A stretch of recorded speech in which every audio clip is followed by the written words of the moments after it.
Ladies and gentlemen, I'm just going to let you know we're just going to be a tad late. Commissioner Eddington's on his way in. He kind of got stuck on that 90 traffic. As y'all know, that it's kind of something's backed up back there. Took me a minute. It's something to do with the light.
All right, ladies and gentlemen, I want to thank everybody for coming to the meeting this morning. I'm going to call everybody to order. Everybody take their seats. All right, we're going to open this meeting as we normally do.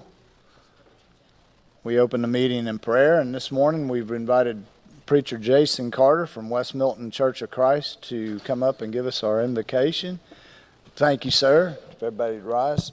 Then after that, follow me in the pledge.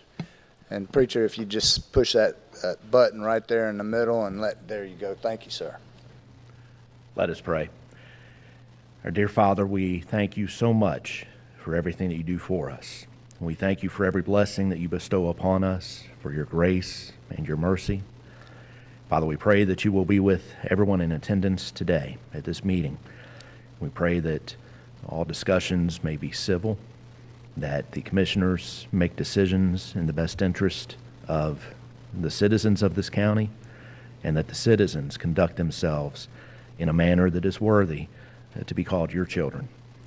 Father, we thank you for giving us the opportunity to discuss matters like this, to come together and act in a way that brings honor to you and to us as your creation. Father, we are thankful for your Son and for his sacrifice upon the cross. It is in Jesus' name that we pray. Amen. Amen. Thank you, Pastor. Please join me in our pledge to our nation's flag. I pledge allegiance to the flag of the United States of America and to the republic for which it stands, one nation, under God, indivisible, with liberty and justice for all.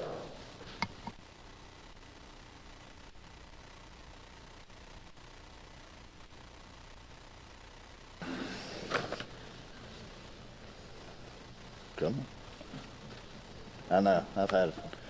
I've had hernia surgeries. They're not fun. They're not fun at all. Anytime a doctor starts messing with your gut, ugh. You don't know how much how much stomach muscles you use just to clear your throat. All right, we've gotten that part. We're going to go to agenda approval. I'm going to go from right to left. Sorry, any changes? No changes, sir.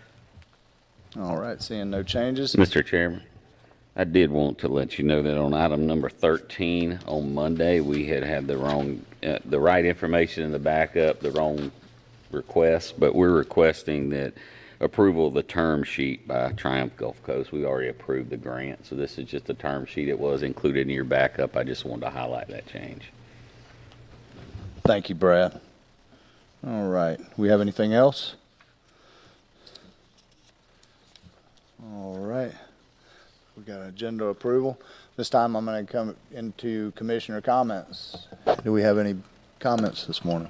No comments, Mr. Chairman. Thank you, Mr. Chairman. Just, a Monday's meeting, I made comments about Gulf Breeze girls beach volleyball and the boys varsity team, and they had just made district championships. Well, they just won their districts and are going to regionals, and they may very well, if they do well there, they'll be up for state championships. So just want to put that out there, and good job on both those teams. Gulf Breeze making us proud. Amen. Commissioner Eddington. Yes, sir. I got two comments. Mr. Wright bragging about his little group of kids. I had some kids at Navarre High School won a race, electric car. They built themselves and got into it, and they won first place. And I'm tickled for Navarre. Them kids deserve a hand. That's awesome. And the second thing, our sheriff department, it's Police Appreciation Week. We make sure everybody's thank them when they see them out. I appreciate it. Thank you, sir. I've been thinking about Commissioner Eddington. I know it's no fun when you get operated in the abdomen area. So we just appreciate him and thanking him for making the long trip. And I just want to say no pressure to Gulf Breeze, but Commissioner Wright basically just said state championship, possibly, right? So no pressure though. But good luck to them. All right. Now we come to this part of the meeting where we have a public hearing, and at this time, I'm going to open up this public hearing for the purpose of approving an updated rural protection zone. So the hearing is now open. And at this time, I'm going to hand this over to District 3 Commissioner Brett Rowell and let you open us up on this. Yes, sir. Thank you, Chairman. So as discussed in previous meetings, we'll be voting on expanding the rural protection zone south of the current location to match the Allentown and Munson Fire District lines as shown. Moving the line would bring in approximately 70,000 acres of agriculturally defined land. It will protect farmland and the rural way of life for North Santa Rosa County, and I'll turn it back over for you for public hearing or comment or discussion at this time. Okay. Well, I'm going to look at the county attorney at this time because this is a little bit different format and get your direction on how I should proceed on this. Well, it's a public hearing on an amendment to your LDC, like any other ordinance, and you would receive any public comment, and the board will have whatever discussion it wishes, and then make an appropriate motion on the proposed amendment.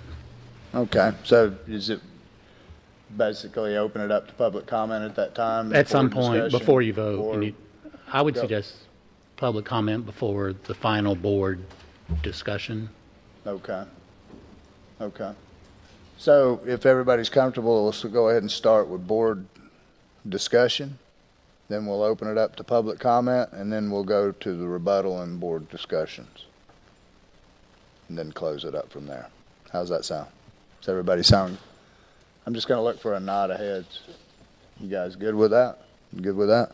Okay, at this point, I'm just like, that's where I was probably trying to go is, and I know this is your item, is I wanted you to basically get the discussion rocking on what your goals are, and we've all had to look at this from our own set of glasses. So I'll let you open up and go from there, and then we'll start discussion. Thank you, Chairman. So this move will encourage respectful and responsible growth. We hear the term smart growth a lot. I think we can all agree that, the farmer's idea of smart growth is different than a big out-of-town, out-of-state developer's idea of smart growth. So I would like to roll out the idea of respectful and responsible growth. Instead, extending our RPZ does just that. It forces us, or at the very least, strongly encourages us to follow our own rules. And when I say our own rules, I'm speaking about the future land use rules that's already in the LDC. I've already spoken with Santa Rosa County property appraiser Greg Brown about adding a filter on the very popular property appraisers map.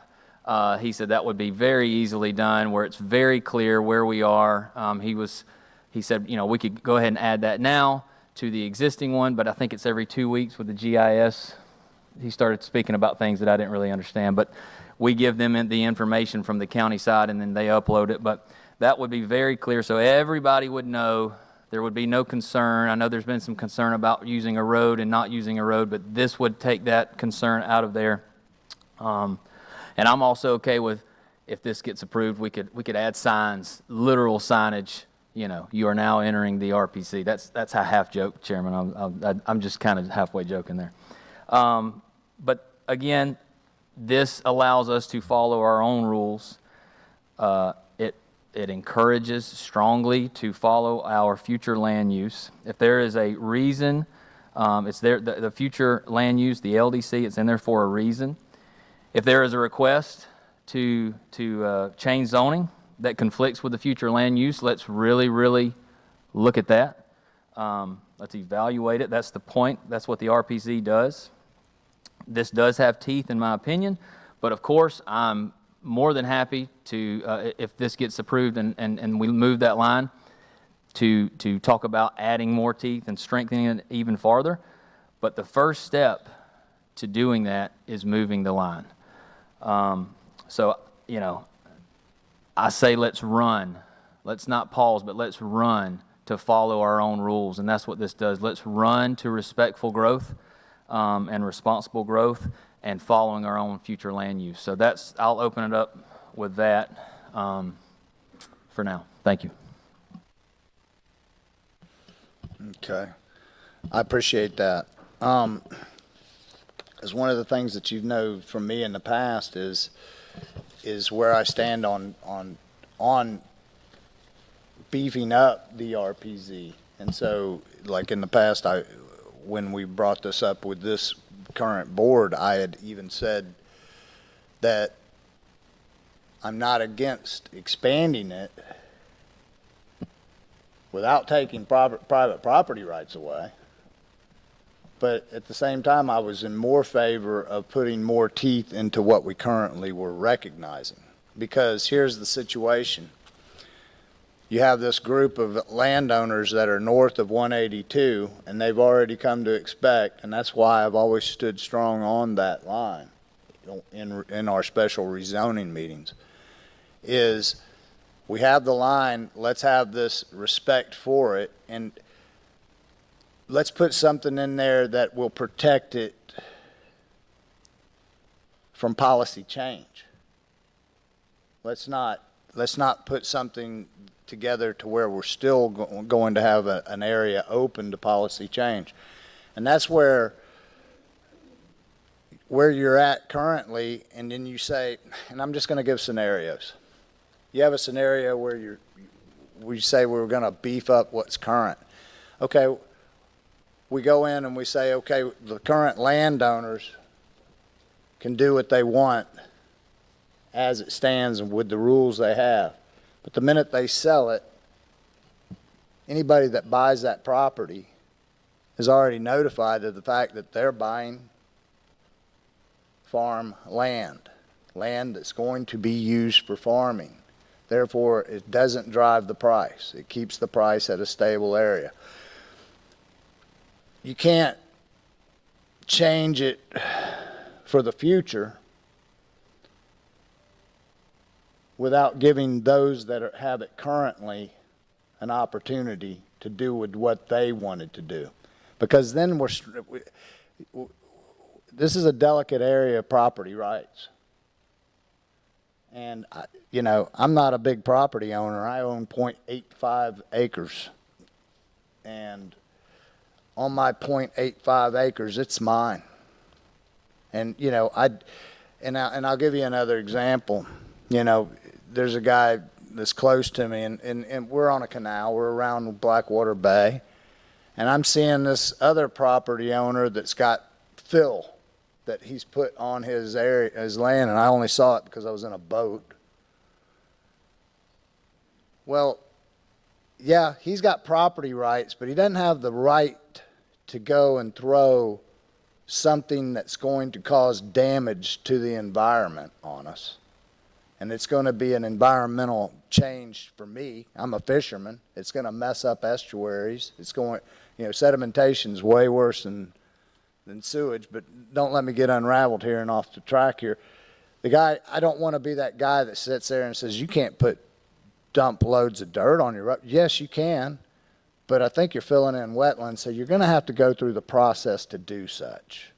You can't just go willy-nilly. So I'm not saying we just open up a can of worms and say, yeah, it's your property, you can do what you want to do. But at the same time, I don't want to take their ability to market their land for what they were looking at as maybe a possible future retirement. Because, yeah, every one of us, what's the most sound investment we can make? And it's real estate investment. So, you know, there's a balance we have to do. I can't sit here and seriously call myself a conservative Republican and say, well, yeah, we're going to tell you what to do with your land and exactly how to deal with it. It's just, it doesn't feel right. It feels wrong because it is. It stands against everything I stand for. So that's where I'm wanting to say the navigation into this isn't as easy as it looks, and that's why I wrestle with it. It's not that I'm trying to be combative on it. I'm really trying to weigh this out because I've always been one to protect what was currently in, and that's why I've gone that direction. So I'm going to leave it there because I want us to get some good discussion, and me, just like anybody else that's up here, we all have the capability of changing our mind and seeing things differently. If we don't have that capability, we have no business being up here. So that's where we're at, and I do want to see this in the light that you're seeing it and understand it just a little bit better. And I'm not trying to put you on the spot. I truly am saying that from where I stand right now. And so if we could try to find a way to strengthen what we have, because the way I'm looking at it is if we go to change that and we start talking about rezoning rights, I'm sure we got an attorney right over there that's going to say, we can't do that. It's not going to, you know, we cannot change zoning capabilities that easily. Right, and that's where I'm wanting to make sure we all know exactly where we're at, and, you know, people are sending some of the, and I'm getting this, a lot of this is from the emails I'm getting. You know, we stand on this, you need to expand this RPZ, and I'm like, I'm looking into this in the depths that I don't believe they are, and I'm not going to call them out on that, but that's just where I'm at. I'm already getting I'm already getting the reputation. Somebody called me Little Sam because I get up here and I start wandering around. But this is something that is very, it's very important, and I appreciate. I'm looking forward to some good, robust discussion up here on this. Yes, sir. Thank you, Mr. Chairman. I'm all for let's move in the rural protection zone. That's one of the things I ran on. I want to save our farmland, our silviculture, and I'm 100% for that. I think we do need to save it. Personally, I don't think it should have ever been moved, but that was just my personal opinion, and we all have one. The one thing I do want to say, and not just on this, but anything, you'll never hear me vote to not allow someone to have an opportunity to present a variance, because then we become a dictatorship. I will never be in favor for that. There's always extenuating circumstances, and so we have to, as a board, have to look individually and make our best choice decision of what's best for the county and for the individual. We do have property rights laws. I understand that. and we're able to put some restrictions on it, and that's the good thing about it. You know, we can't just say, okay, you got 1,000 acres, you can put 10,000 houses on it. Thankfully, we're not able to do that. We can stop that from happening. Our infrastructure can't support it, but I am all for let's moving it, and let's start this procedure. Let's get it moved, and then if you want to put some more teeth, I'm good with that. The only thing I just want everybody to know, I'm not one that'll ever be for, no, you can't have a variance, because I'm not a dictator. And we'll just leave that. Thank you very much. Yes, sir. Well, 2.5 years ago, I tried to move this line, couldn't get it moved. I appreciate you getting on board with us. We got to move it. I wish we could move it back to Berry Hill, but that ain't going to happen right now. But this is the start, moving it back. Let's save the farmland.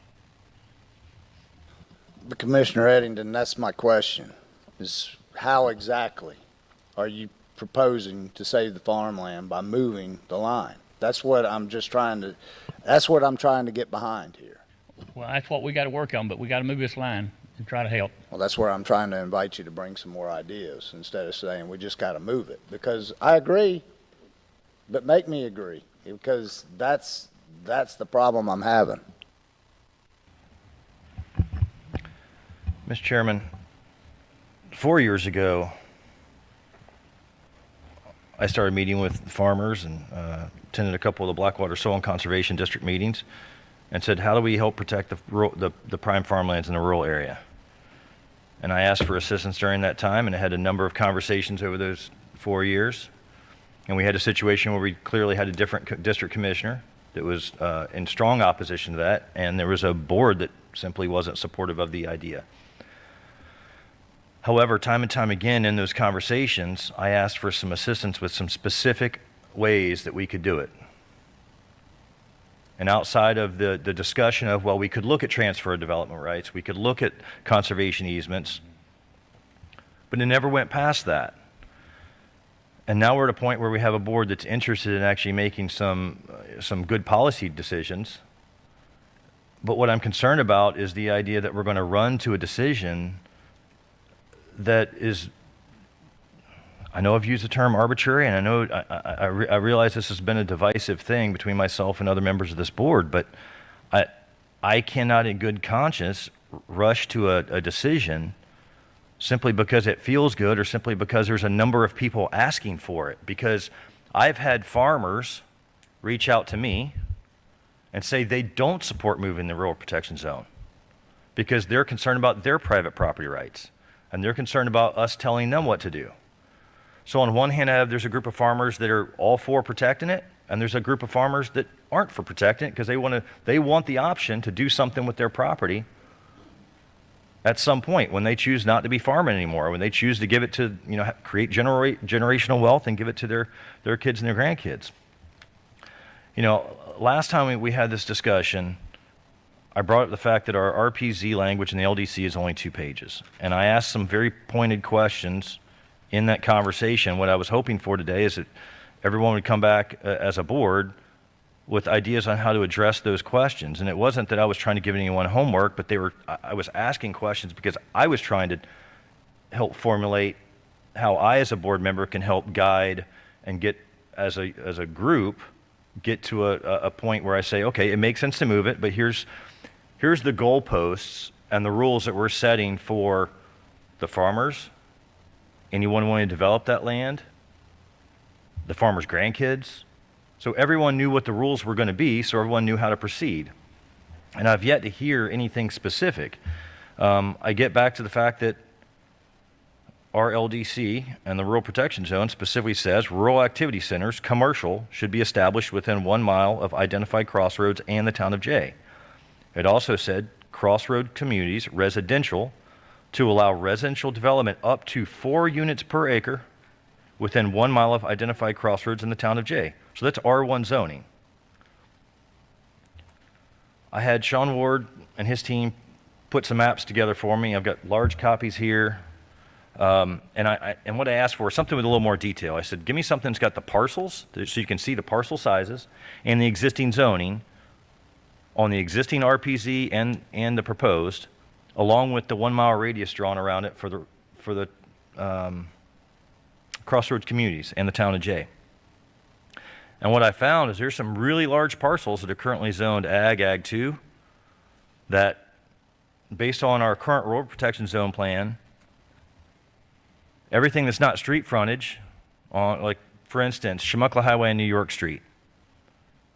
Everything on New York Street and Chumuckla Highway should, by this, be allowed in future land use, should show HCD. And everything that's not road frontage should have the ability to be R1, based on what our document currently says.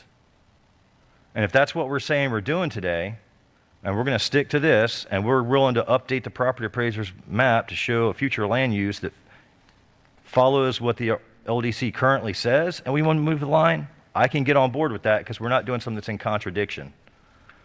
But otherwise, we've got to do some homework, gentlemen.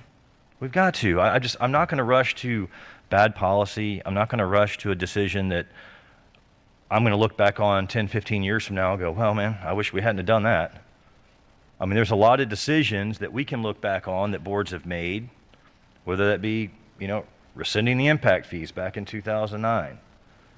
There's a lot of things that have happened that we look at and in retrospect go, gosh, wish they had done that a little different. I'd rather do the homework and do it right. I'm going to ask a question of everyone, because I know everyone's been emailed it through the organization, but is everyone on the board familiar with the Escambia Santa Rosa 2040 plan? The study that was done by University of Florida? Okay, I've got hard copies if anyone wants them. But the whole idea with 1,000 Friends of Florida was to look at, if we continue to develop in both Escambia and Santa Rosa County, the way it's currently being done, what does that look like by 2040 with the projected population growth that we know is coming? And if we do it different, if we do it in a smarter way and allow for density in certain areas, and at the same time conserve land, put land in conservation and protect it, we can still meet the same population goals, and yet we can put additional lands in conservation. So there's a technical report that goes with that as well. But I went through and looked at the numbers. Number one, the study was done, Pensacola Purdy Bay Estuary Program funded the study for University of Florida and UWF to partner and do that study. I'll just say that the group that did it, 1,000 Friends of Florida, is certainly not a pro-development, right-leaning group. They lean a little left to center, and their focus is conservation. But I just put some highlights together. So 2023 population, 202,772 people. At this time when the study was done, estimated 2040 population of 251,000 people, 251,500 in Santa Rosa County. That's a 24% increase from 2023 to 2040. Now, Santa Rosa County's current size and total size of the county is 655,905 acres. Anyone have any idea how much acreage Santa Rosa County has in current conservation as of right now? 41% of our total land mass currently is in conservation in Santa Rosa County. You're going to be hard-pressed to find another community in the state of Florida that has 41% of their land in conservation today. Currently, we have 14% of our land developed. And based on the 2040 trend of the way we're doing it right now, you have an increase of 15,000 acres, more than 15,000 acres developed. But if you do an alternative, where you increase density in places where it's smart and put other areas in conservation, you'll only have an increase of 10,000 acres that's developed. But by doing it, you can increase over 119,000 acres into conservation. So ultimately, if you have an alternative plan with urban service boundaries, some type of actual plan that we put out there, you can increase housing density. You can have incentives that increase developed land by 10,000 acres, but we could put an additional 119,000 acres into conservation and recreation. That's an 1,100% increase over the current trend. But we don't do that by simply moving a line. We do it by actually putting some teeth in it, setting the goalposts, letting landowners and farmers know what to expect and what they can do, letting people moving into the community understand when they sit down with a realtor and they look at zoning and everything, know what they're getting into. Let the development community understand what they're getting into and make the rules really clear.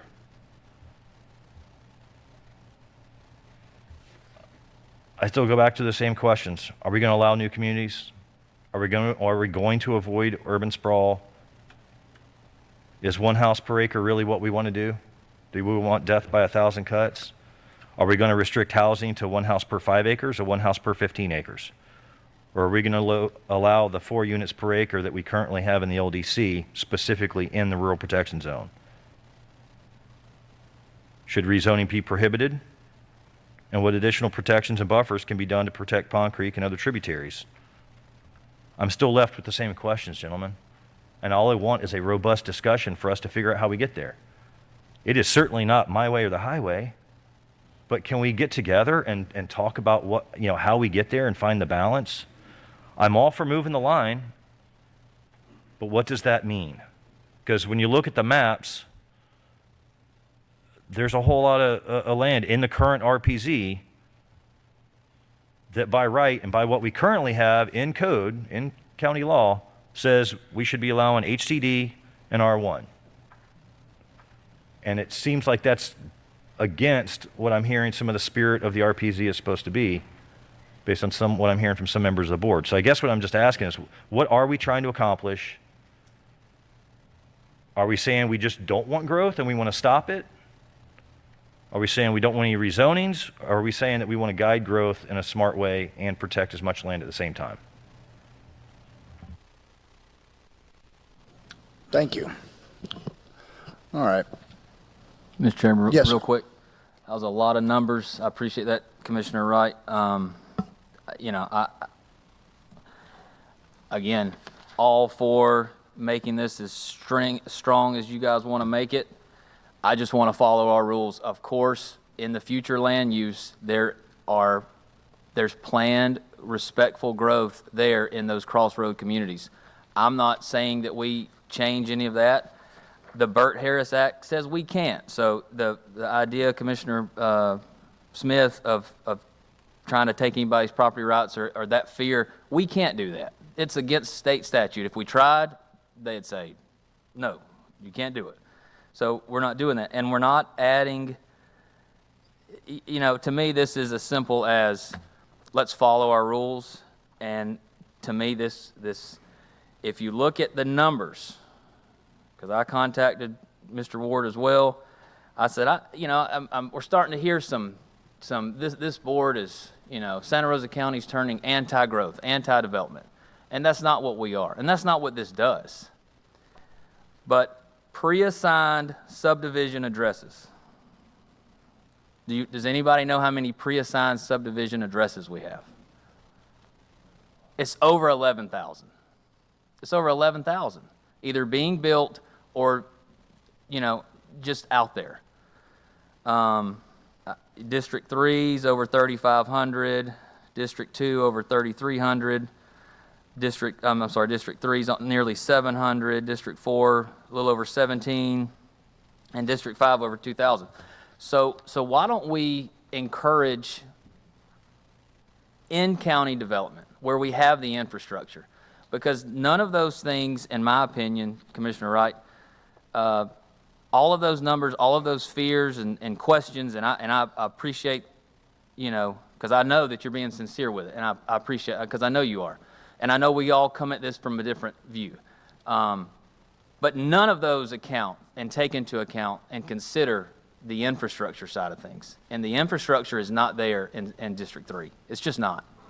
So to me, I don't mean to oversimplify it, and I know we still have discussion from the public, but that's where I'm at with it.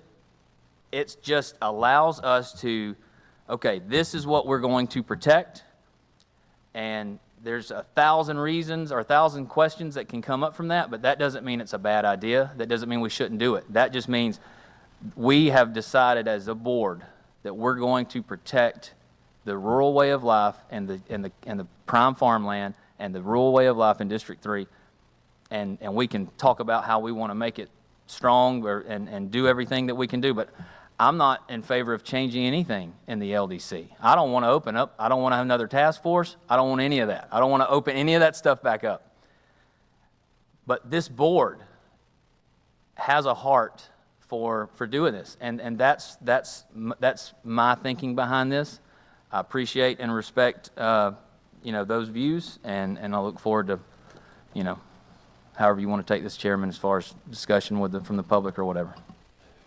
I just want to ask you a question. What was that, on those pre-assigned subdivision addresses, what did you say the total number was? It's 11,499. Okay, but 3,500 are in District 3, right? No, I said District 1 is 3676. District 3 was almost 700. Okay. Can you go through each district again? I'm Yeah. sorry. 376 in District 1, 3,321 in District 2. You ready for this one? District 3, 666. That's why I said nearly 700. 1,751, 2,080. 1,751 is District 4, right? Yes, sir. Okay, thanks. And what was District 5? Did you go 2008? Okay.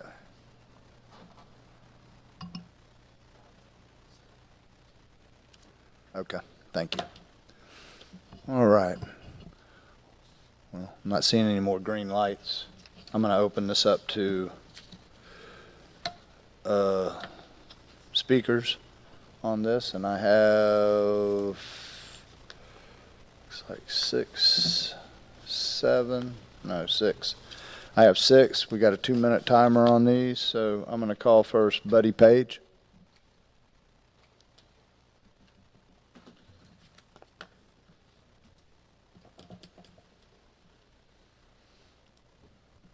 And remember, we're stating our name and location of or residence out of the gate, and then we'll go to the 2 minutes. Thank you. Mr. Chairman, Buddy Page, 5337 Hamilton Lane in Pace.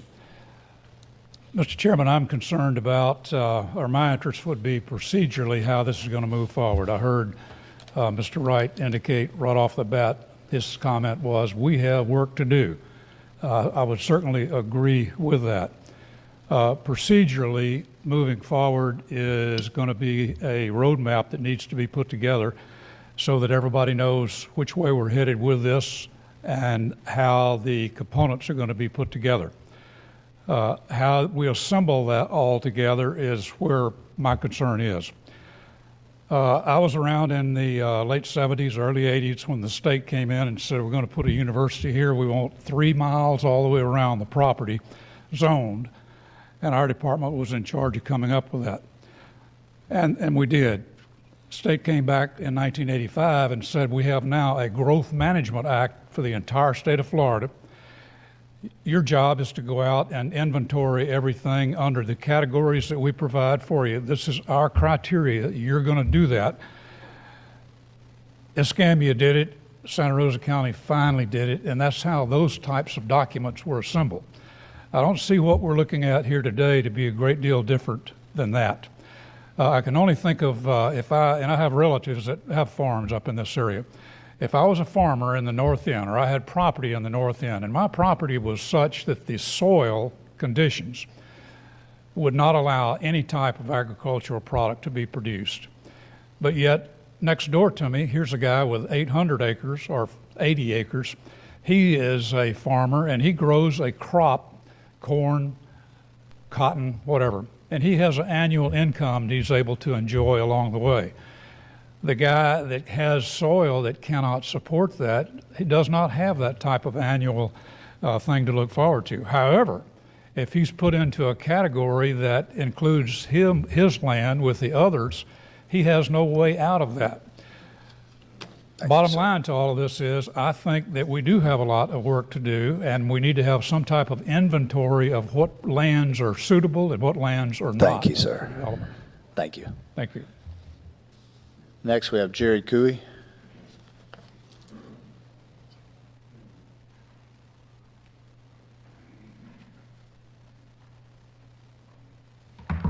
Good morning, Jerry Cooey, Milton, Florida. As I've stated before, I've been in favor of this. I think about whenever the first rural line was put in, I wonder if there was people objected to it. And when the line got moved, and I tell you, I'm a guy who's been paying attention for a long time. I don't actually remember when the line got moved to start out with. This is a good thing. We need to protect the farmland. In the area that we're talking about, all of that land will grow something. It will grow trees. It will produce crops. To the board as a whole, I think you've heard the people. I appreciate what you've said today. We don't need to put it off. Call for the vote, make the motion, and let's be finished with this. Thank you.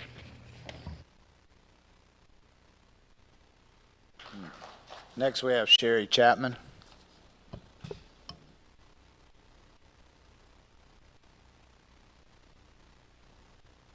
Sherry Chapman, Bell Lane. I can tell y'all I was here when y'all moved the rural protection line up. I was against it for the simple fact that it ruins people's way of life that have been there for years.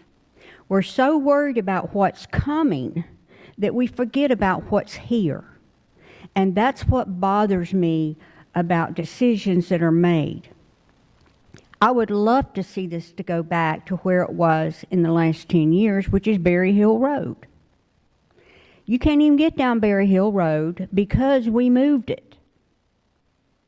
Now we're going to have to 4-lane it. So we are having to move the rooftops we put in and created. We're having to deal with that as taxpayers, even though we objected to the rural protection line being moved.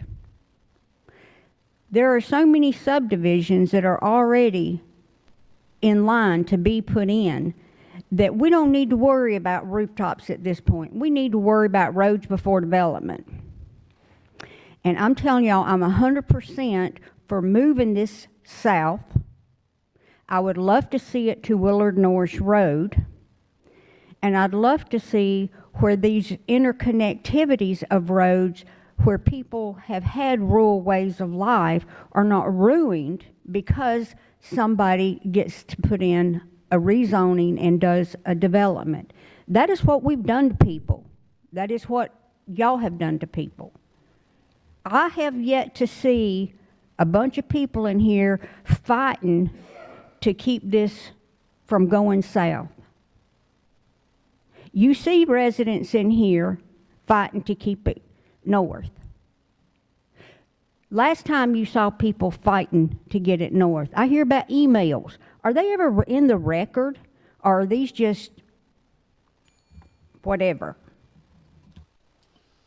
I can show you every email I have. In fact, anybody can require to look at my emails, and I'd encourage them to. Kelvin Enthinger.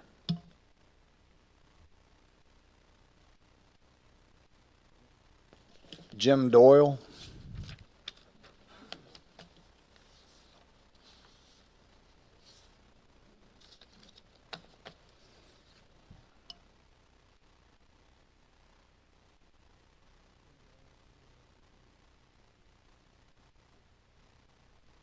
There's a button on that microphone. Push it.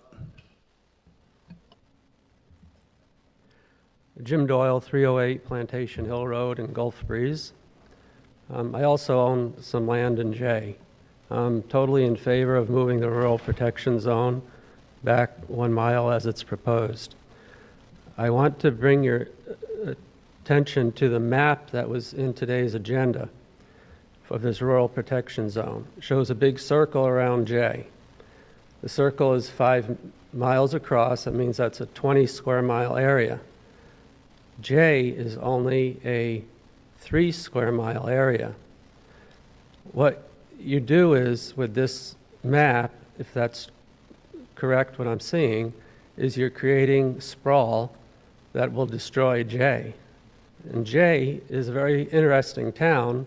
It's a classic American farm town where you used to be able to buy a car in Jay. They had an automobile dealer. But still in J, you can walk to the hospital, you can walk to supermarkets, you can buy a shotgun, you can go to 3 or 4 restaurants, everything, and there's churches. Everything that you need to live is in J. You don't have to travel anywhere. But with this map that's drawn, companies like Walmart, et cetera, they're not going to go into J. They're going to go into the county beyond J in this area, this belt around it. That'll destroy the people's businesses in J. And that's a very dangerous thing to do. We've been doing it since the 70s, and I think someone should catch this. That's what I'm here mainly to tell you about. The second thing is Cameron Diaz, an employee of your county, he told me that there actually is no farming zone. There is no agricultural zoning in the county. Everything is, you can have a farm, but it's actually, zoning refers to how many houses you could build on that property. That's a huge problem. I live on a farm in Germany a good deal of the year, and there is farmland zoned, and it's nearly impossible to change that. You cannot just sell that to someone, a Chinese investor, and they build subdivisions there. And if you do, you have to give the right of first refusal, the option, to other farmers. They have the right to buy that property. Thank you, sir. Thank you for your time. Next, we have Angie Jones.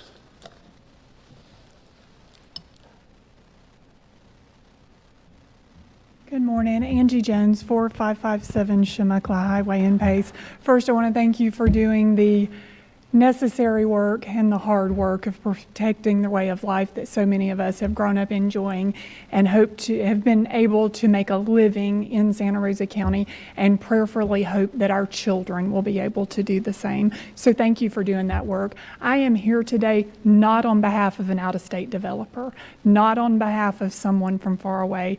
I am here today on behalf of the Walter family, people who live on Horace Lunsford Road, which will be in this new expanded area.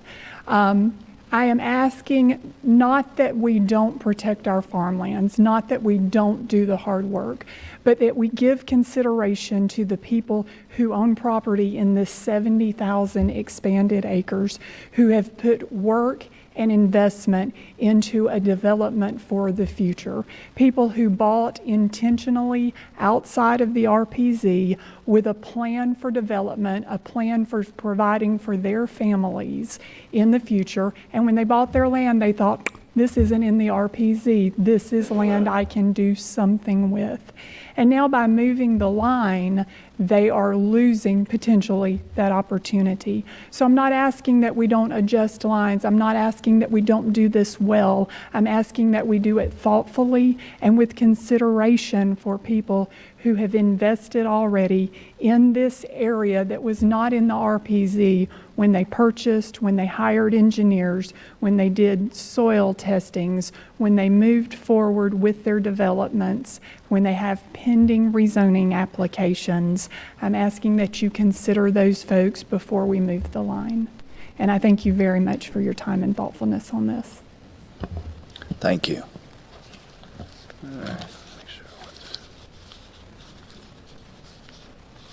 All right, seems I went through everybody on that. I'll start off.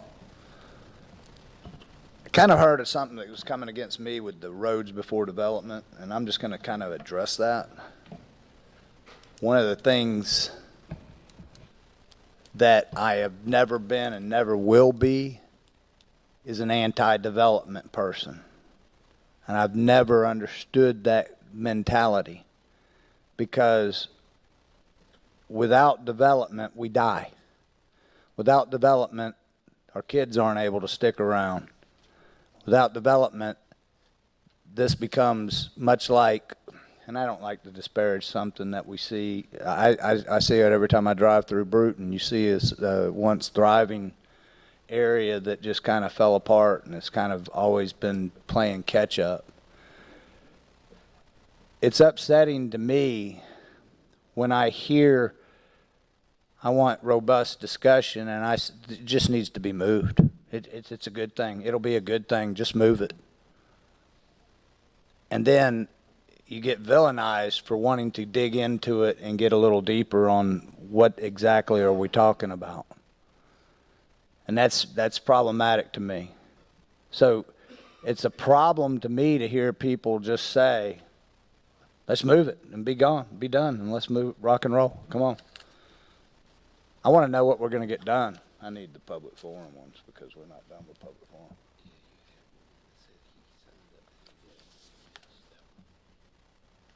Oh. Okay. You signed the wrong one. This is for public forum. Bo Johnson, I'm going to call somebody else to come up here and give you 2 minutes. Just hand all of those to him and he'll hand them down.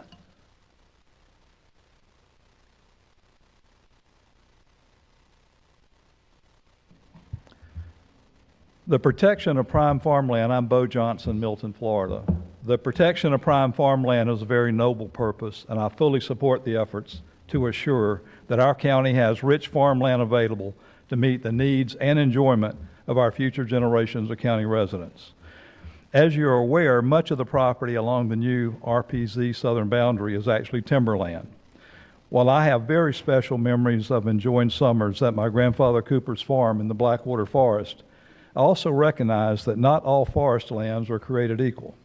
For instance, the Walther family noticed that their pine trees were much smaller than trees of the same age in other locations. They hired a professional forester, Mr. Pat Reeves, to help them understand why their trees were not productive.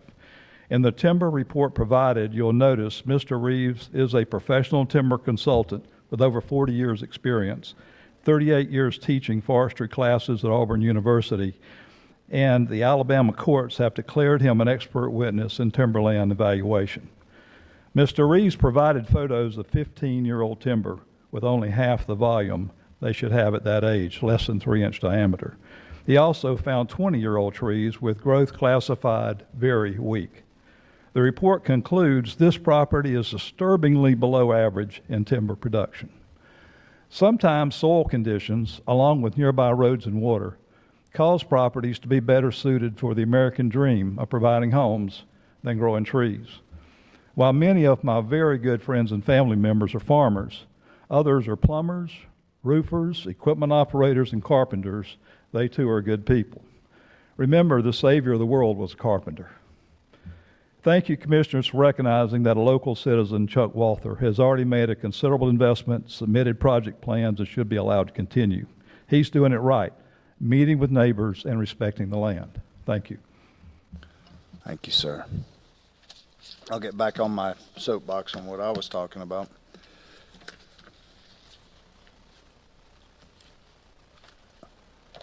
It's what I'm hearing sounds like no growthers and some of the things that I'm hearing. And that's where I get into that debate. No, I'm not a no growther. I'm not an anti-development. I'm for responsible development. And Commissioner Rao, I can appreciate what you said earlier, respectful and responsible. And I do appreciate that, because that's what it's all about, is being respectful.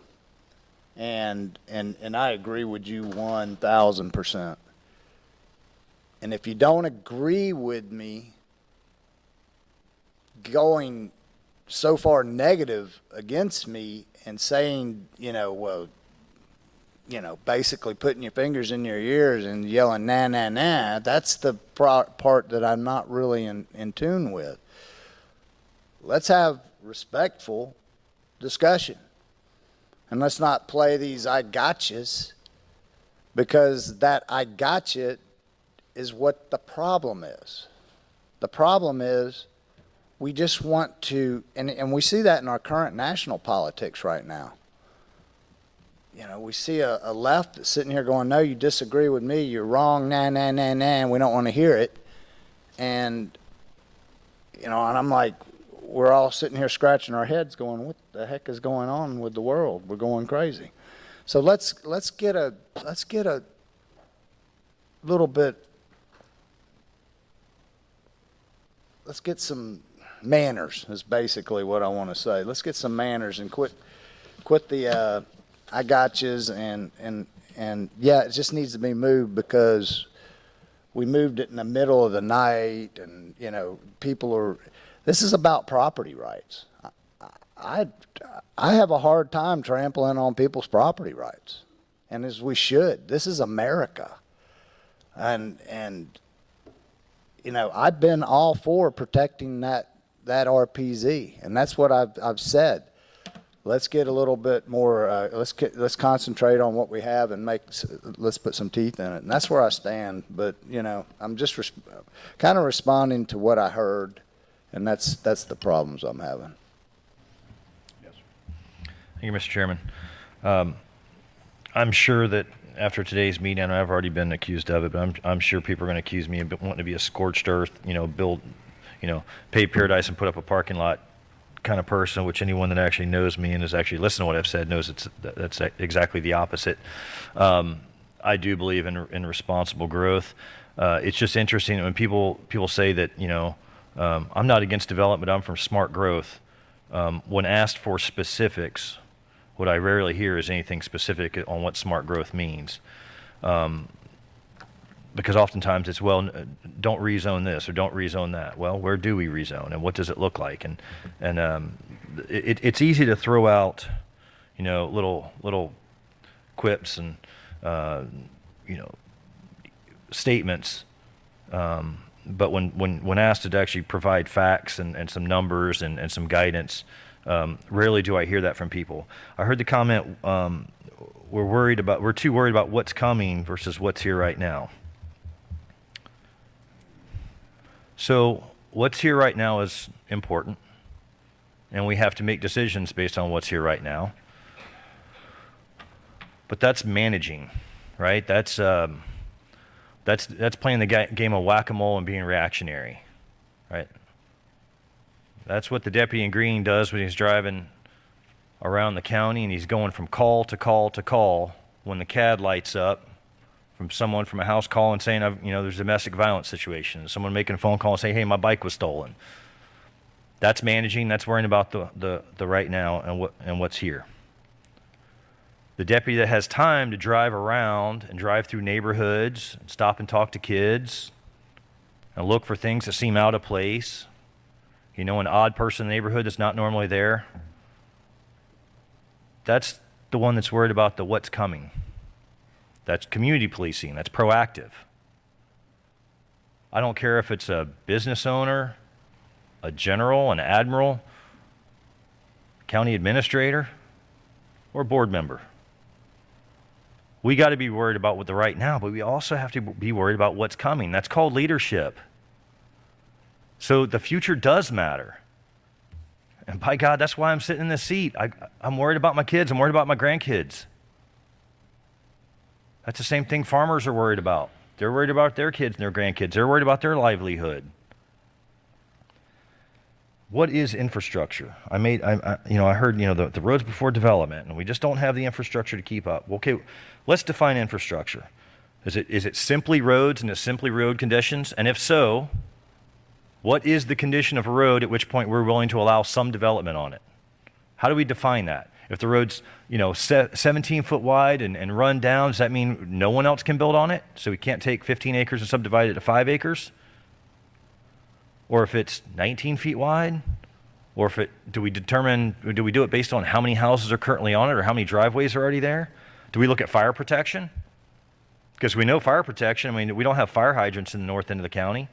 Do we force that? Do we say, okay, we need to make sure we have fire hydrants put in place before any other homes go in because we're truly concerned about the lives of people? Do we look at medical facilities? Do we use that as an example? Well, if that's the case, we have a hospital in Jay, and we currently have no medical facilities east of Blackwater River. So do we have clearly defined criteria, or is everything subjective where every board member just makes a decision that day based on the circumstances are there? And look, we have to do that. But when you look at the pre-assigned subdivision addresses, that's no wonder. If you look at that, it kind of makes sense. Look at current density in every district and look at the pre-assigned subdivision addresses, and it's pretty consistent with the way that the county has been going and where it is today. D4 and D5 are pretty much just about built out, but based on population, we have more population per landmass than any other districts around the county. And District 3 has the smallest number of pre-assigned subdivision addresses because it's the most rural area. So my question is still, are we trying to, I just wish people would just say what they really mean. And if you don't want any more houses, you don't want any growth, just say it. And then if you do think that reasonable growth should be allowed, then let's define what reasonable smart growth is. How do we get there? Because I can't imagine that there's anyone that lives in this county that has children right now that says their kids shouldn't be able to live here. Once they're 18, maybe they go to college, maybe they don't, but where do they go? Do we all want them to go somewhere else? Or do we want them to have the opportunity to stay in the county that we love? Because I'm growth. I'm part of the problem. I got 2 kids, so blame me for growth. And blame me for growth because I came here in 1990 from a neighboring county. So I'm certainly part of the problem. But I am concerned about what's coming. And I feel like we're just going in circles because we're not setting a goal on what we're trying to accomplish and then setting a timeline of how we get there. So if we just want to move a line and we want to say the current 2 pages is good and we're good with that, then I just want everyone to understand, and it's out there on the record, what that means. So that means when someone comes and says, hey, I'm within 1 mile of Crossroad community, I want to rezone this property to R1, and this board votes to deny it, what's that mean in a court of law? Because I know what our code says. And that's what I'm trying to get to. I just want to know what it means. And what's the expectation for someone that bought land with an expectation based on what our code said, and now we're moving the goalposts. One last thing. I've been saying this about timberland in Santa Rosa County forever, and it's interesting. We have a subject matter expert that says, my recommendation would be to sell this tract for other purposes and reinvest the money to buy far better timber growing land further north. That has been a trend that's been going on for years. I mean, the very name Milton is based on Milltown when they came and cut all the old growth lumber. And it's not growing at the same rate. And the timber industry's pretty much died. That's why they're all moving to Georgia and North Alabama. That land's got to be used for something.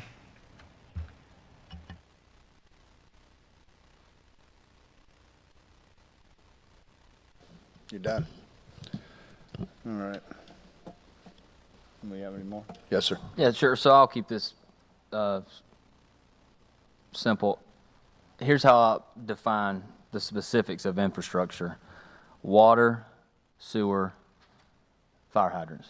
That's great. That's what, if we can have that, then we have the infrastructure set up. That's my point. It's not in the northern part of our county. That all of what you said, Commissioner, I appreciate. And I'm not going to argue about timber land. I get it. I understand. I'm familiar with the different types of soil in Santa Rosa County, especially the northern part of the county.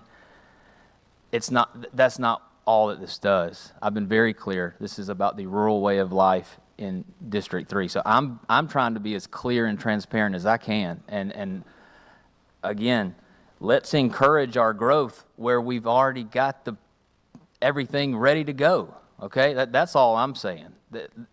That's what District 3 is not.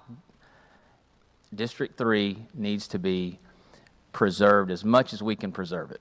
That's all I'm saying. And I'm not getting into roads and all that stuff. I'm not going there. I'm just talking about, when we talk about development, I can tell you this, someone that lives far away from a fire hydrant, that greatly changes the property or your property insurance, your home insurance. Greatly changes it. And I'm also not saying we should just throw the LDC out and just not follow it. But I also understand that this board has the opportunity when someone comes to us with a variance request, we're not going to get sued because the infrastructure is not there and we turn something down. And we're a county, and that's, we have an attorney, and that's, when you have that many moving parts, okay, sometimes we're afraid of a lawsuit, sometimes we're not. We can't be in charge of that. We have somebody that is there, to keep us on track if we get out of line. We're at the precipice. My mom would love me using that word as an English teacher, of a good thing here, in my opinion, for Santa Rosa County. And when you love something, you protect it, you don't threaten it. And I love Santa Rosa County. It's about a policy. It's not a personal thing. It's about a policy. There's a competition for resources, and the resources land. And I just want to see us do as much as we can to protect as much of it as we can, specifically farmland and the rural way of life.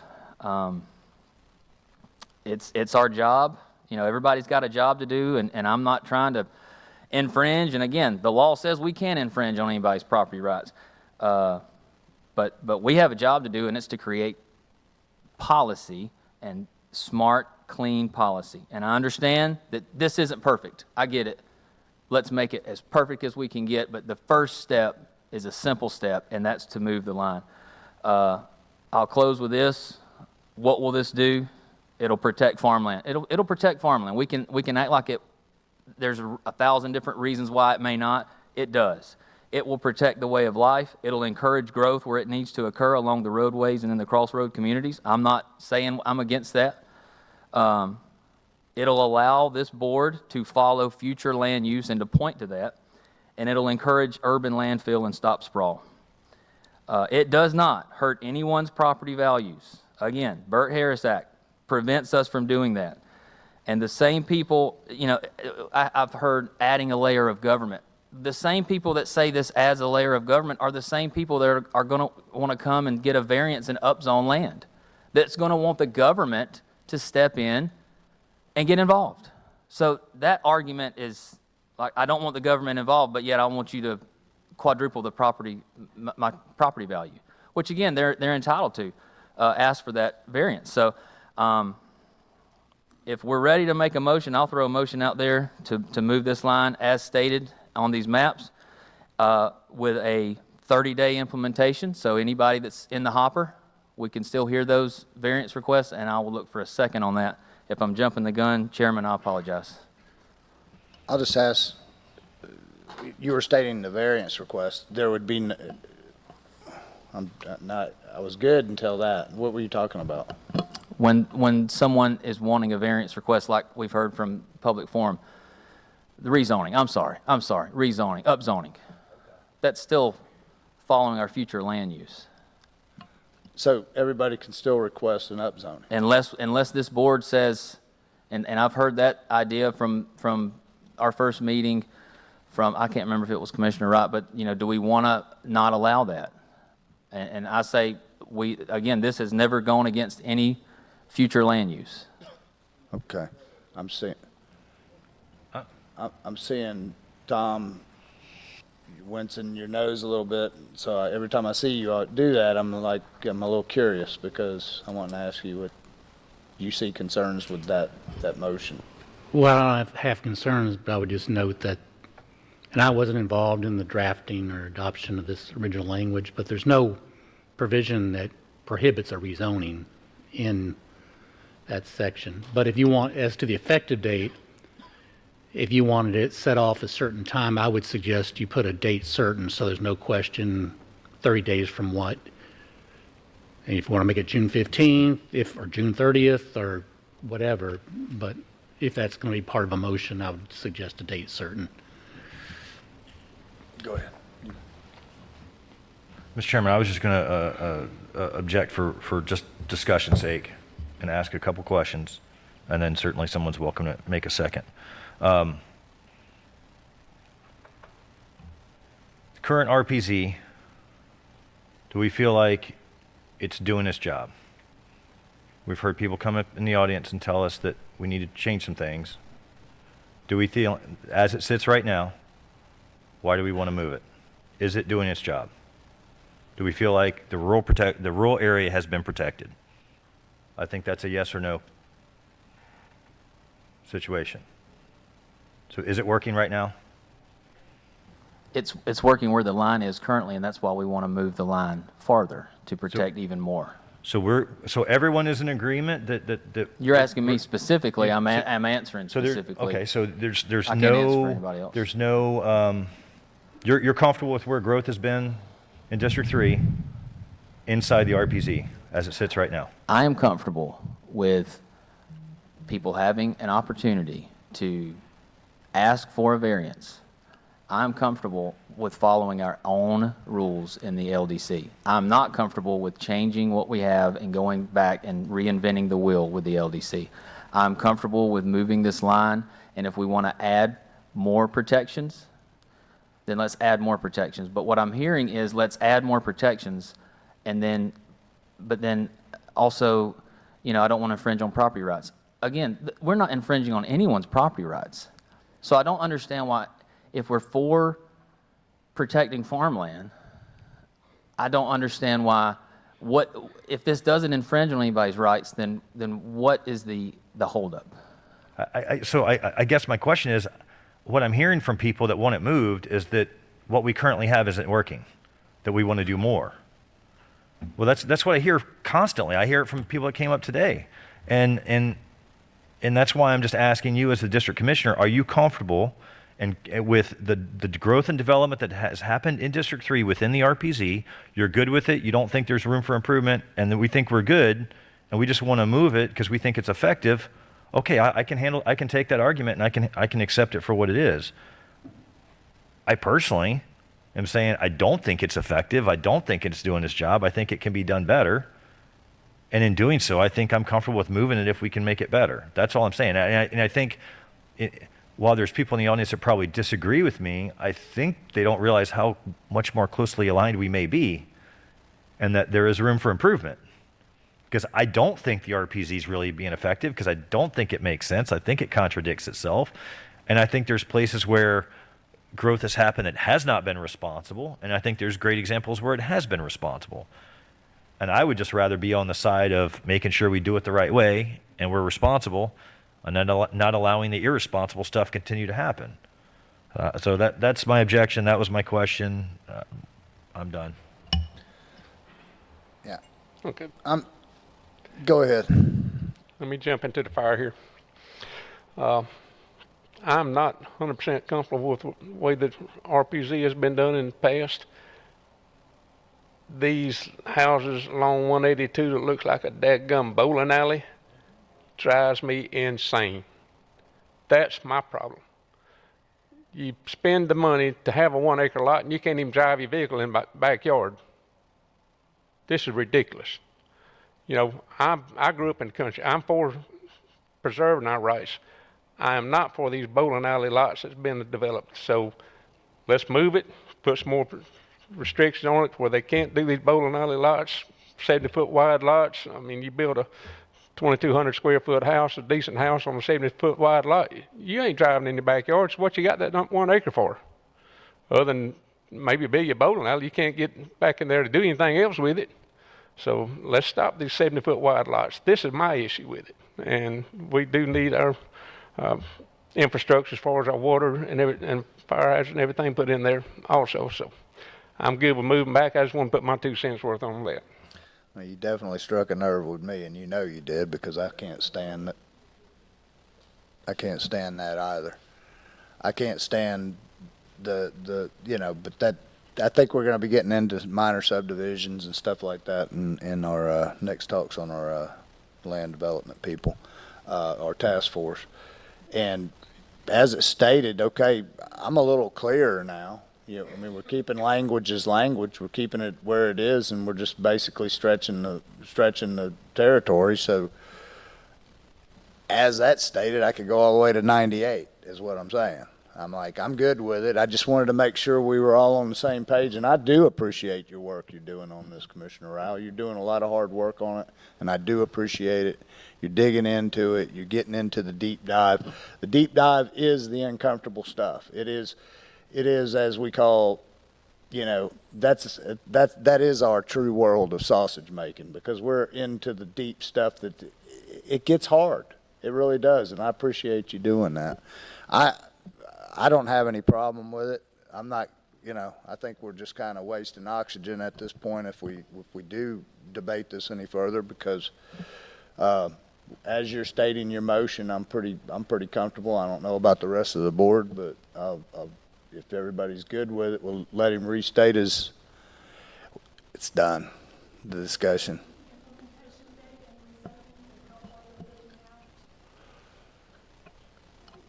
I think Tom's already initially said we were going to come up with a date, correct? That would be my recommendation if you don't give want it 30 day effective out. immediately. Right. So I will, yeah, I've got a little, just We correct. can't hear you because you're not at the mic. Stop yelling from the stands. What he did is she said that we needed a date implementation. That's what we're working on right now. All right, I would make a motion, moving the RPZ line to take effect on June 15th, specifically June 15th. And give direction to staff. I don't know if I need to include this in the motion or not, but give direction to staff to set up a workshop, however we want to strengthen it. But again, step one is move the line. If we just need to leave it at that, that's fine. But that would be my motion. June 15th, this takes effect. So And Mr. Chairman, just a technical matter, it would be approving the amendment to the LDC, which moves the line pursuant to the exhibit, whatever date. Okay. So we're we're amending the movement of the line in the current LDC. So.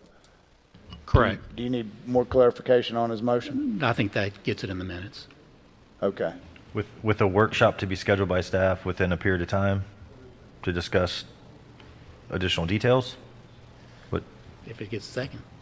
Yeah, let's not include that in the motion, but I'm just saying I'm more than comfortable, and we can talk about how we can improve it. But the motion, move the line, amend the LDC to the line as proposed, June 15th. Clean. Are you seeking a second, or are you going without objection? I'm going to seek a second, Are you going without objection? or I'll go without objection. I'll second it. You don't need to. We didn't hear an objection, therefore it passes.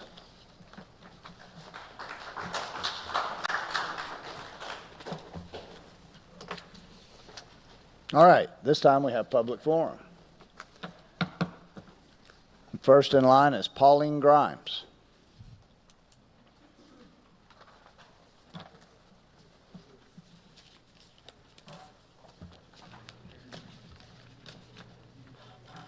Pauline Grimes, Avalon Beach. I called Jared and left a message to the county needs to buy the lot across from me on Santa Cruz. It's really wet, and a stream goes from Country Lane down the furlong back into the bayou. If a builder clears the land, and fills it in, we are doomed. The flooding area on Glade by Colorado. I cannot believe that anybody builds houses up on dirt. I have been here before and said it needs to stop. My neighbors are going to flood. I'm sure it's even sadder that money rules people's lives. No lot should have ever been cleared anywhere in Avalon Beach because they did it, number one, no permits. Their day will come, and that will be sadder yet. But I'm not against building, but build a house and leave some land in between. There on Damon, I don't know if they're 3 or 4 feet apart. It's ridiculous. And if our kids are not smart, if they're not smart enough, they need a good job because they're not going to make it. Because what they want for housing is unreal. And I said, I wish a light would have been at Avalon Del Monte, just to make a right.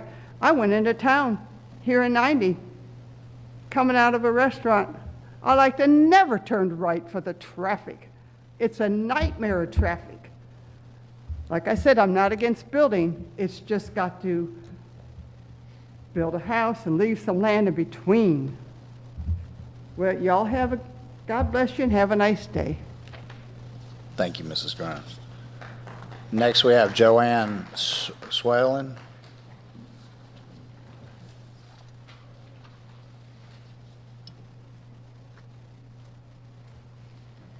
Good morning, y'all. I'm just going to read this so that I can make sure that I get in my time.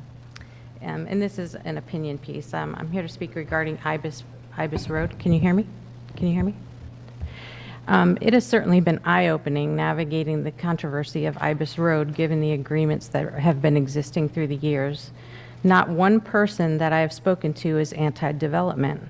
That is a tired and overused phrase utilized by officials or developers as a flippant and frankly condescending conversation-ending tactic. The people of Santa Rosa desire that development be tempered with plans for adequate infrastructure, moderation of the clear-cutting model of development that currently is present. This model consistently devastates resources of land, water, and wildlife locally and outwardly by decreasing land stability and sustainability under the guise of traffic management and interconductivity when other options already exist.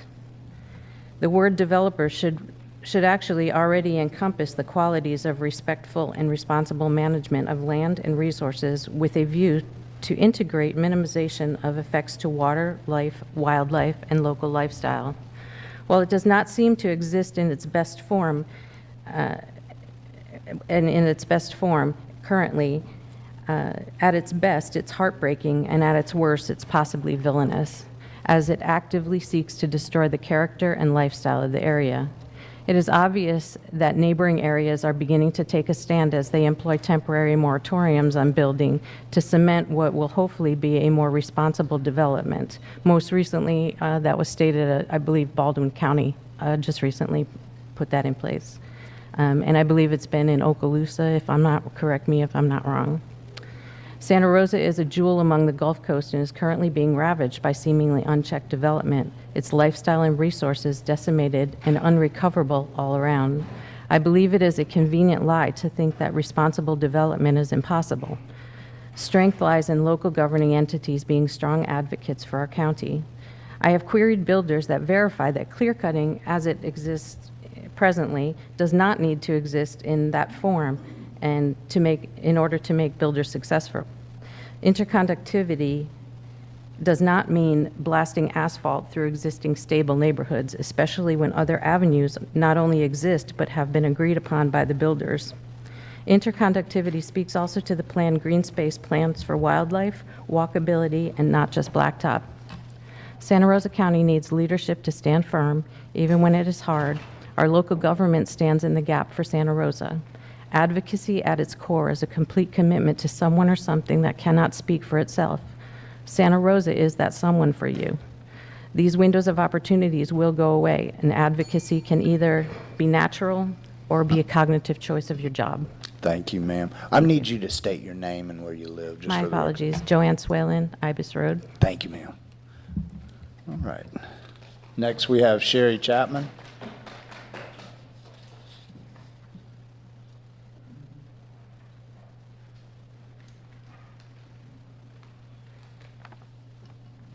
Sherry Chapman, Bell Lane.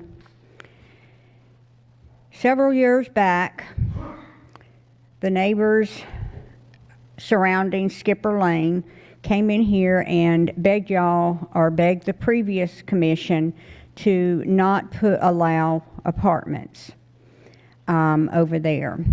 We have now been told that the apartments, we were told to begin with that they were going to be high-end gated community, pool amenities, and I think that's what swayed some of the votes to allow that to happen. That is not what is in these apartments anymore.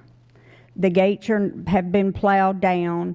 There's constant traffic. Residents are getting things stolen right and left.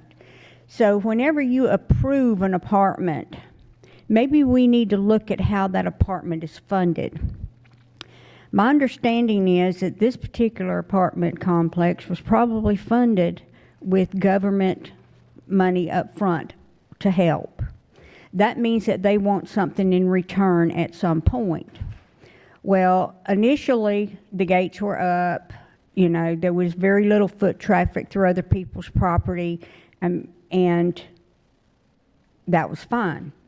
But then it gets to a point to where the apartments are no longer attracting people that want to live in a gated community where the crossbars are knocked down, where it's actually become an eyesore to the community. So my thing is that we tend to be real quick on doing these apartments, but we need to get some grit in our teeth on the apartments. Are they going to be high-end apartments 5 years from now? You know, you think about the beach. People that come down there and they want to pay to live in an apartment on the beach, they don't want their stuff stolen off because of it becoming a different clientele in 10, 15 years because of how it was funded up front. So I'd like for somehow in our land development code or somehow in our approving these things that we think of how this is going to affect the community long term, which I don't think has happened. We need to take care of who's here. We need to take care of who's coming. People go online, our military, and they rent places sight unseen. I can tell you there's going to be a lot of them that are going to be so happy to get out of that year lease they can't hardly stand it. From my understanding, the development across the street that was approved has now stopped because of the issues at the apartment, because they don't feel they can sell them. Thank you. Next, we have Daryl Jones.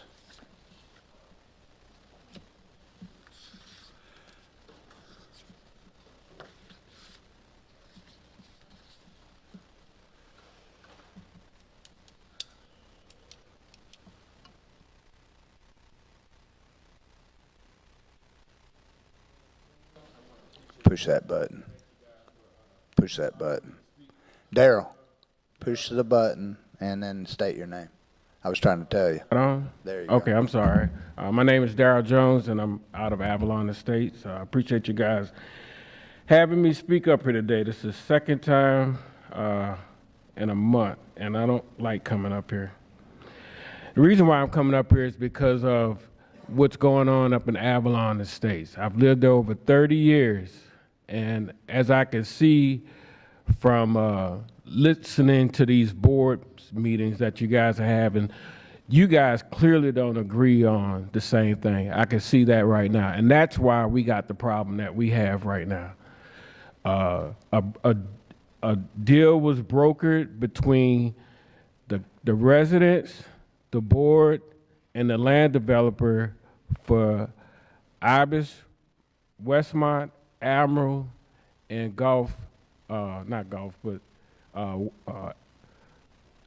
Ibis Road, for those roads not to be accessed, in order that land get rezoned. The land got rezoned, and now here we got the access going.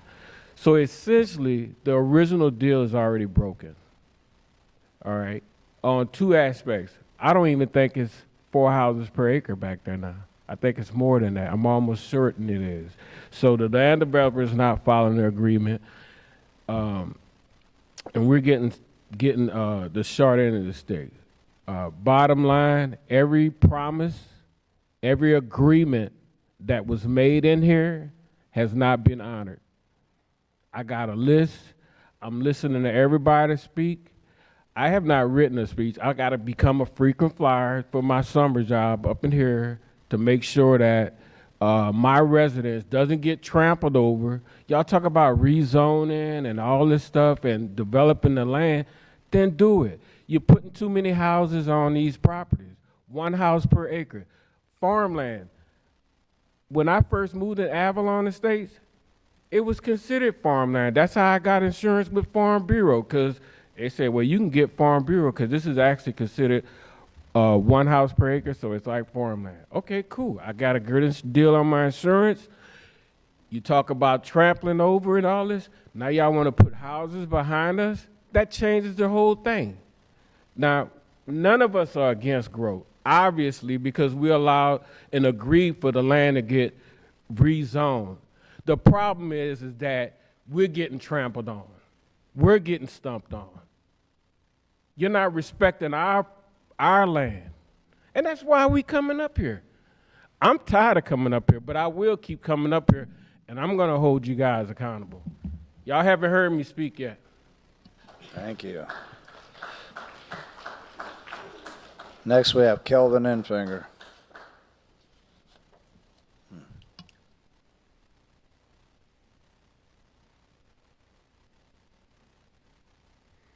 Good morning, Commissioners. Kelvin Enfinger, Pace, Florida.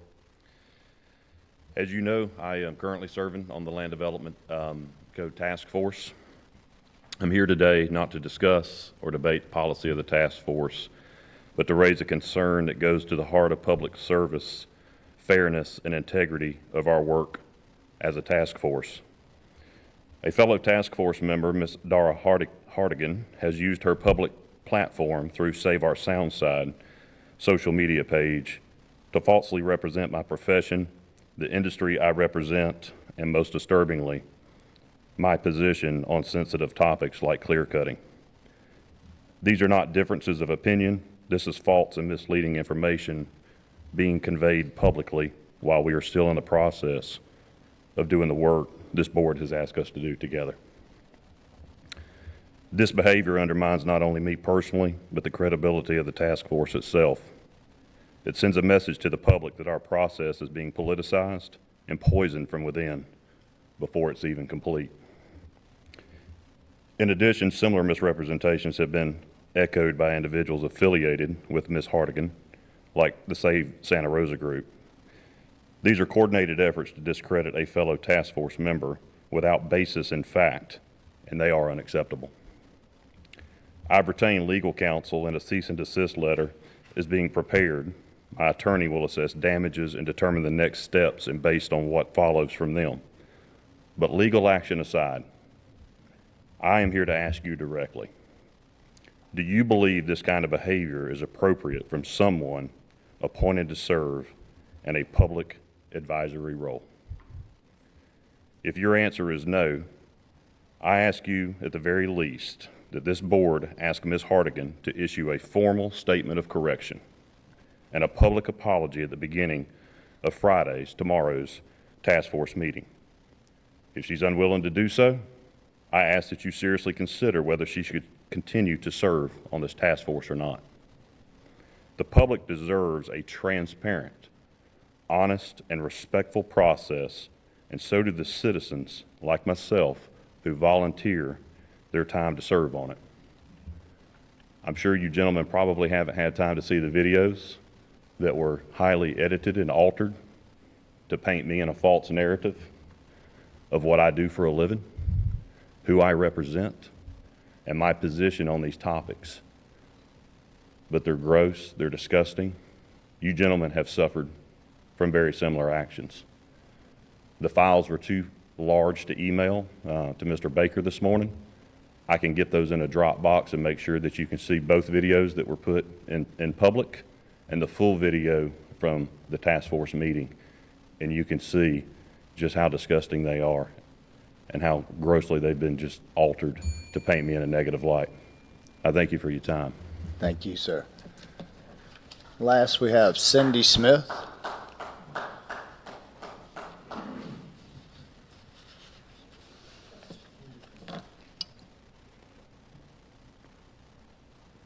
Cindy Smith, Pace. I wasn't going to come up here, but just reference, thank you. Hold on, guys, you know, my hearing aid's connected. Thank you for referring to what she was saying. Just FYI, I can't hear. If they're not in this mic, I can't hear anything because I'm connected to you and to this mic. So it takes out all sound, just respectful of that. That's all I was asking, not trying to disturb anything. I just want to hear what was said too, but thank you for clarifying it. But just reminder, please, I know y'all try to tell everybody to speak in, but I can't hear anything at all if they don't speak in at all. Thanks. Okay, that's everybody that signed up for public forum.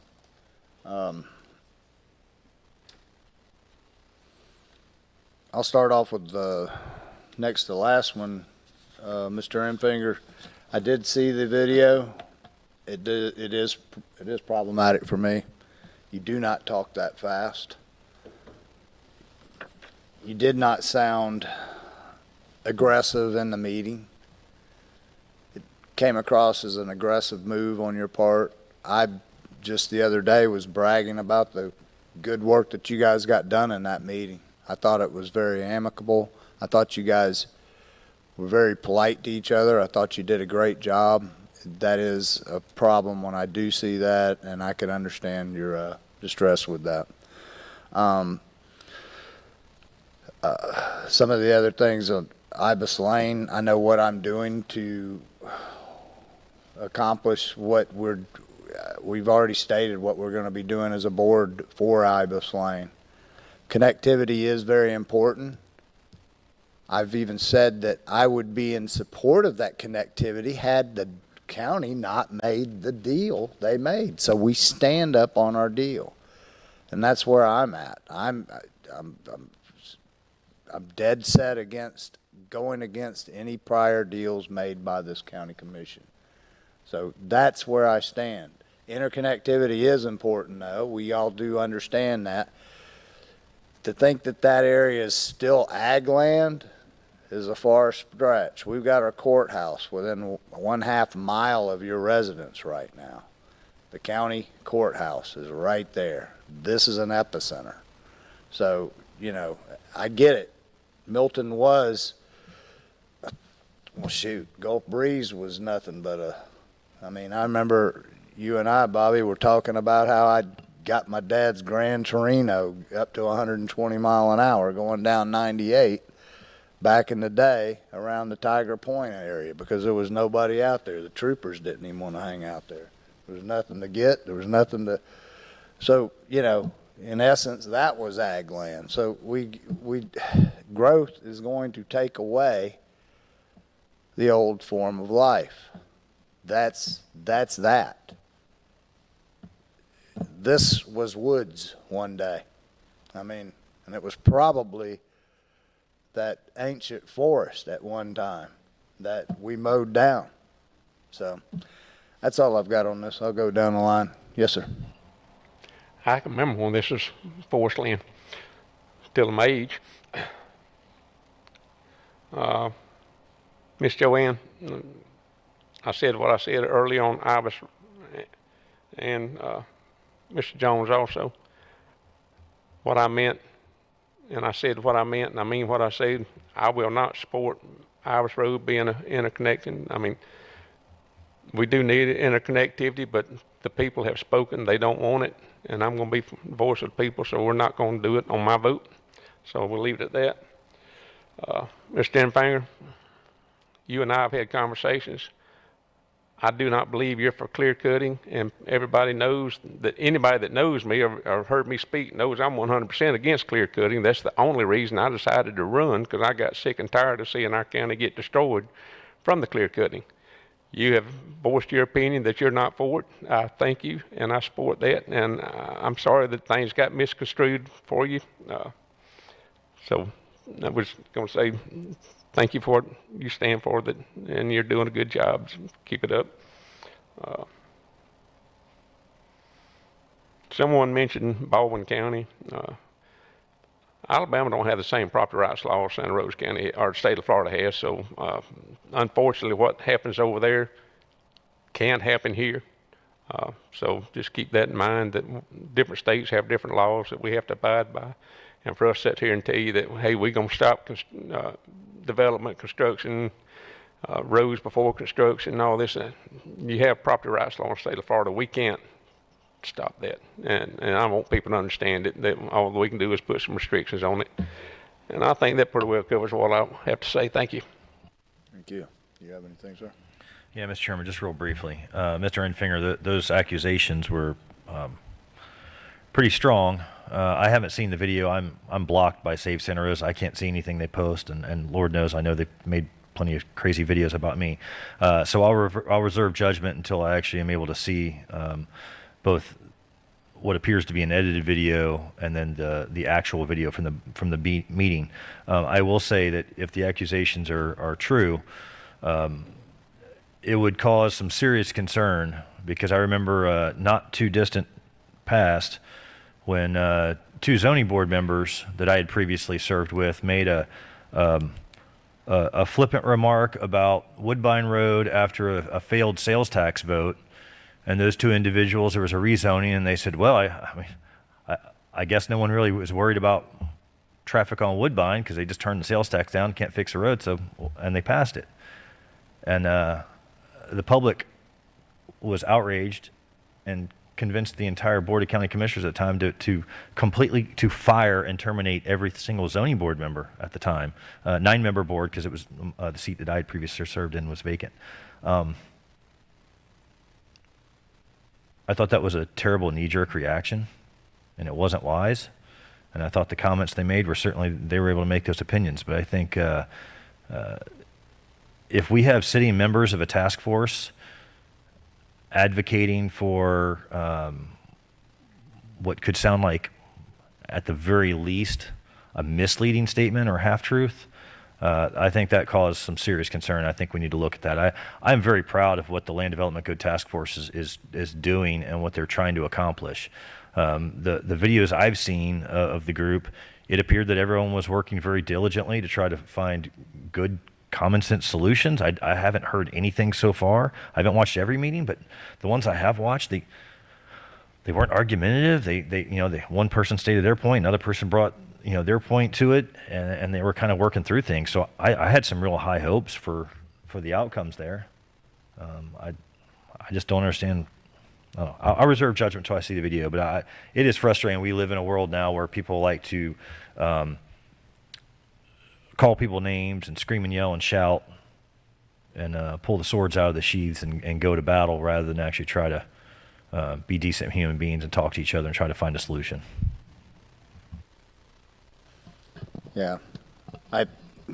Not to jump on anybody's time, but one of the things I noticed when I was looking and I went back to look at that video, I saw that there was an attack by that same person on my other pick, which was Mike Patterson, for wanting to truly save the Blackwater River.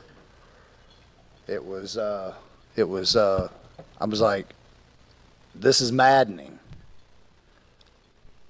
Why are we going to make a fight out of something when we're trying to make something good? And that's where I've gone, and I'm about to jump on that stump, but where's our Christianity? Where is that? If we claim we have that Christianity, if we claim in God we trust, that kind of behavior is just not suitable in Santa Rosa County. That just, it's, and I would hope that we would damper that down. I seriously would. I'm sorry, I jumped on my time. You took that timer and you gave me more time. Thank you, ma'am. I have nothing to add. I'm second on it. All right. Appreciate that. Now we got to the point of the meeting with county administrator and county attorney. Got nothing. All right, we're at the point of the consent agenda. Everybody's gone over the consent agenda. We had 100% on it the other day, Monday, on which I introduced and I did a little education series for the youngsters in here. At this time, is there any problems with the consent agenda? And no problems, I'll make a motion to pass the consent agenda as stated without objection. Hearing none, so passed. County Administrator, do you have anything else to add that I've forgotten about? Anybody? Anybody have anything to add to this meeting? All right. Tonight we have a zoning board meeting in here. Friday, tomorrow at 8:30 a.m. we have a Land Development Code Task Force meeting in here. And our next, I want to point this out while we're here, our next committee meeting, which is always on Mondays, this next one is scheduled for Monday, May the 19th It will not be in these chambers. It will be at the Tiger Point Community Center, and that's at 1370 Tiger Park Lane in Gulf Breeze. So if there's nothing else, we're adjourned.